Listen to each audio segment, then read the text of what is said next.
All'interno del Palacongressi di Agrigento, quartier generale degli eventi del Mandorlo in Fiore, un ampio spazio dedicato all'artigianato siciliano, in particolare ai carretti siciliani, realizzati dall'ultimo maestro carratore Raffaele La Scala e lasciati in eredità al figlio Marcello, curatore dell'esposizione. Il carretto siciliano è un monumento di operosità artigianale, un capolavoro d'arte, scultore e colore, con disegni di miti, leggende, di paladini e sovrani, di personaggi e fatti storici. L'attività di carratore di Raffaele La Scala è iscritta al REI, Registro Eredità Immateriali della Regione Siciliana. Io lo dico sempre, la ragazza, abbiamo avuto più di 300 ragazzi con il laboratorio, quindi è stata una cosa riuscitissima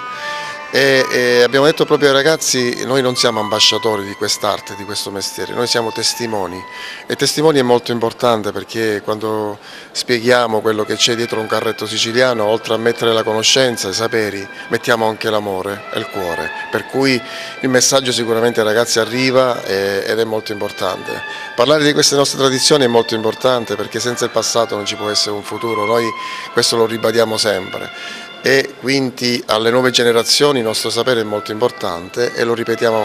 continuiamo a fare laboratori appunto per questo, affinché questa tradizione e questa memoria non si perda. Ecco, quali emozioni suscita da parte dei bambini vedere queste creature, tra virgolette?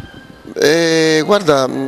ci hanno stupito a mia e mia figlia quando parlavamo con questi ragazzi, perché alcune domande erano molto intelligenti, molte domande perché, cosa servivano, cosa non servivano, già erano quasi preparati a rispondere, per cui, ripeto,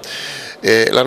nostro messaggio è quello di intanto staccare per 3/4 d'ora il telefonino e apprendere quello che noi diciamo, già questa è una mezza vittoria. Se poi tra i 300 ragazzi che abbiamo fatto il laboratorio ci sono 2-3 che magari si appassionano di quelle che sono delle palette, noi abbiamo stravinto, e questo è il messaggio che proprio la famiglia La Scala vuole tramandare, vuole portare avanti con le scuole.